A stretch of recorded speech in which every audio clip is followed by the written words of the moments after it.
이번에는 ICT 트렌드를 소개해드리는 ICT 월드 시간입니다. 네, IT 칼럼니스트 이효은 씨와 함께합니다. 안녕하세요. 안녕하세요. 네, 오늘은 어떤 IT 트렌드를 소개해 주실 건가요? 예, 오늘은 지난 20일 막을 내린 미국 텍사스주 오스틴에서 열렸던 세계에서 가장 트렌디한 축제 사우스 바이 사우스 웨스트 2016의 소식을 전해드리려고 합니다. 예.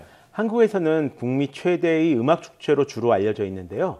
실은 음악과 영화 그리고 최신 ICT 기술이 함께 어우러지는 그런 축제입니다. 1987년부터 시작했으니 횟수로 한 30년이 된 셈인데요. 여기서 ICT 부분은 사우스 바이 사우스 웨스트 인터랙티브라고 불리고 있습니다. 원래는 멀티미디어라고 불렸던 파트였는데요.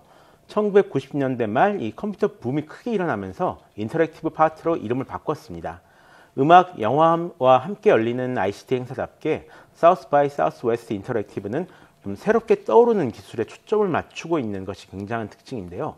특히 영화와 음악이 ICT 기술과 어떻게 융합되어 가고 있는지를 확인할 수 있는 자리라고 할 수 있을 것 같습니다. 이런 산업 간 경계가 무너지는 중심에 서 있는 행사가 바로 사우스 바이 사우스 웨스트라고 할 수 있겠죠. 그럼 이번 행사에서 인상적인 장면은 뭐를 꼽을 수 있었을까요? 먼저 재미있는 이야기부터 한번 해볼까요? 이번 사우스 바이 사우스 웨스트 2016에는 굉장히 유명하신 분들이 많이 참석을 했습니다. 예. 버락 오바마 미국 대통령까지 다녀갔는데요. 이들 가운데 누가 가장 많은 인기를 얻었을까요? 글쎄요. 네. 사람들이 가장 좋아했던 인기 스타는 바로 이 고양이였다라고 합니다. 인터넷에서 그럼피캣으로 불리는 고양이인데요. 특유의 뚱한 표정 때문에 해외에서 만들어진 짤방이나 아니면 유행하는 웃긴 사진에 거의 합성 필수 요소로 자리 잡은 인기 스타 고양이입니다. 지금 이 고양인가요? 화면에 나가는? 지금 저기 가운데 있는 고양인데요. 뚱해 보이네요. 예.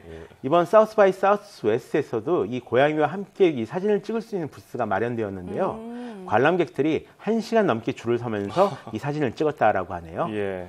또 오바마 대통령은 사우스 바이 사우스 웨스트에 참석한 첫 번째 미국 대통령이 되었습니다. 그는 이 자리에서 오늘날 우리가 직면하고 있는 큰 문제들을 해결할 수 있는 새로운 플랫폼, 새로운 생각, 새로운 접근법을 여러분들이 만들기를 바란다라고 말을 했는데요. 이 참석자들을 위한 일종의 격려죠. 하지만 이 자리에서 최근 미국에서 굉장히 크게 이슈가 되고 있는 FBI 대 애플의 이 아이폰 잠금 해제에 대한 자신의 생각을 밝혔습니다. 덕분에 이번 사우스 바이 최대 이슈가 되어버렸죠. 또 심각한 문제도 하나 있었습니다. 원래 이 사이버 폭력, 온라인 괴롭힘에 대해 이야기하는 행사가 있을 예정이었는데요. 네. 행사에 반대하는 사람들의 협박으로 행사가 취소되었다가 좀 메인 행사장에서 좀 떨어진 곳에서 좀 조용하게 열리게 되었습니다. 행사 패널 중 한 명인 여성 게임 개발자 브리아나 우 같은 경우는 이날 자신이 200번 이상의 살해 협박을 받았다라고 말하기도 했는데요.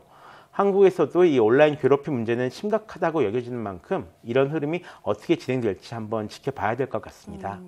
사우스 바이 사우스 웨스트에서 해마다 이제 최신 이슈를 한 자리에서 접할 수 있었는데 올해 이제 새로운 트렌드 어떤 것들이 있었습니까? 아무래도 가상현실과 로봇이라고 말할 수 있을 것 같습니다. 일단 가상현실 기기가 여러 스타트업에서도 출시가 되었는데요.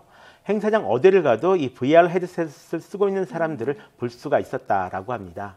게토레이나 질레트 같은 유명 브랜드에서도 이 가상현실 콘텐츠를 많이 활용했는데요. 네. 가장 인상적이었던 이벤트는 맥도날드가 제공하는 가상현실이었습니다. 이 관객이 HTC의 바이브 글래스를 쓰면 거대한 해피밀 세트 안으로 이제 이동을 하게 되는데요. 네. 이 해피밀 세트 안을 걸어 다닐 수도 있고요. 페인트나 레이저 또는 풍선 등을 이용해서 색칠하면서 놀 수도 있다라고 합니다. 참가한 사람들이 이제 굉장히 재밌었다라고 말을 하네요.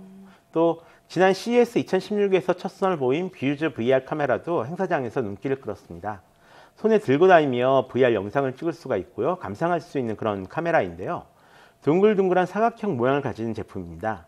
8개의 렌즈를 가지고 있기 때문에 생긴 그런 모양새인데요. 덕분에 4K 화질의 가상현실 영상을 찍을 수 있다고 합니다. 또 풀돔이라는 이 가상현실 위한 대형 스크린도 선을 보였습니다. 기존의 가상현실 기기들이 뭔가를 써야 하는 형태였다면 이 제품은 시야를 가릴 만큼 큰 돔 형태, 그러니까 우산 형태의 스크린을 눈앞에 설치를 해서 가상현실 영상을 보여주는 그런 형태인데요.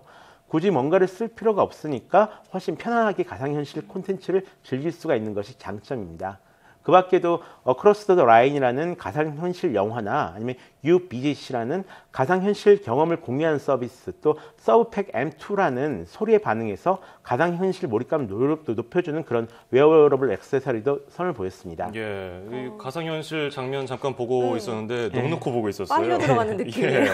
예, 이 렌즈를 끼지 않고도 볼 수 있는 가상현실 그렇죠. 같고요. 로봇 분야는 어땠습니까?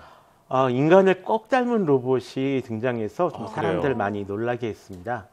일본의 로봇 과학자 이시구로 히로시 교수가 선보인 이 로봇은 본명은 이구로노이드고요. 보통 이런 로봇을 제미노이드, 쌍둥이라는 의미에서 제미노이드라고 부르는데요. 사람을 굉장히 닮은 모습을 가지고 있습니다. 영화 1어로 사람과 대화도 가능합니다. 예. 영상을 보시면 아시겠지만 이 로봇을 개발한 이시구로 교수와 똑같은 사람처럼 보이죠? 제 앞에 앉아 있는 사람이 것이 그 로봇입니다. 사람이 그래요? 아니라. 예. 오, 사람인 줄. 이 팀에서 만든 그 제미노이드 F라는 여성용 로봇 같은 경우엔 일본 영화에 출연하기도 했었는데요. 예. 사실 이 로봇이 지금 만들어진 것은 아니고 2006년에 처음 발표된 로봇을 개량한 것입니다. 예전에 일본에서 한번 볼 기회가 있었는데요. 이 사람이 아니란 것을 모르고 봤다가 로봇이란 것을 알고 좀 많이 무서워했던 그런 기억이 있습니다. 예. 또 다른 형태의 제미노이드인 소피아도 사우스 바이 사우스 웨스트에 처음 선을 보였습니다.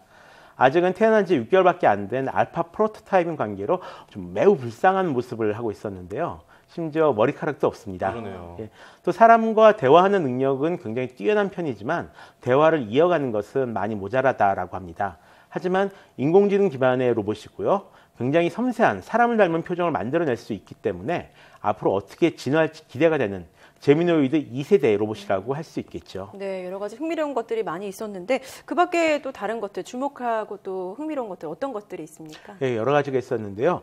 많은 주목을 받지 못했지만 역시 여러 스타트업들이 자신의 제품이나 서비스를 선을 보였습니다. 네. 먼저 푸드테크 스타트업들이 굉장히 많이 등장한 것이 특징이었고요.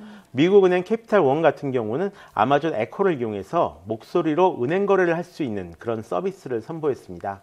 스스로 주인을 따라다니면서 촬영을 하는 드론 형태의 카메라인 릴리 카메라, 또 이번에 그 사우스 바이 사우스 웨스트 인터랙티브 이노베이션 어워드 최우수상을 수상한 히어 액티브 리스닝 시스템 같은 경우도, 또 라이브 스트리밍의 적당한 정사각형 영상도 굉장히 많이 늘어난 것이 사실이었습니다. 네.